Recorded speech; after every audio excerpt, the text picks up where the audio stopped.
আল্লাহ পাক তাদেরকে বলেন যে তোমরা কি চাও, তোমরা কি চাও? শহীদরা কিচ্ছু বলতে পারে না। কি চাইবো আল্লাহ, এত নিয়ামত দিয়েছেন, কি চাইবো? যখন আল্লাহ বারংবার প্রশ্ন করতে থাকেন তোমরা কি আর কিছু চাও, তোমরা কি আর কিছু চাও, তোমরা কি আর কিছু চাও, তখন শহীদরা শেষে বুঝে যে আমাদের কিছু না কিছু তো বলতে হবে এখন। তখন তারা বলে, হে আল্লাহ, আমরা আরো একবার পৃথিবীতে যেতে চাই এবং তোমার পথে জীবন দিয়ে আবার ফিরে আসতে চাই। আল্লাহ পাক বলেন এই সুযোগ তো আর নেই, অতএব তোমাদের আর কিছু চাওয়ার নেই, তোমরা এখানেই থাকো।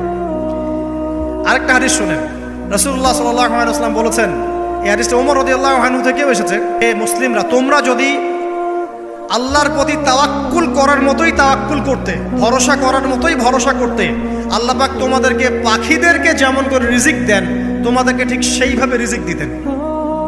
তোমরা কি লক্ষ্য করো না যে পাখিরা খালি পেটে বের হয়ে যায় বাসা থেকে সকালবেলা এবং সন্ধ্যাবেলা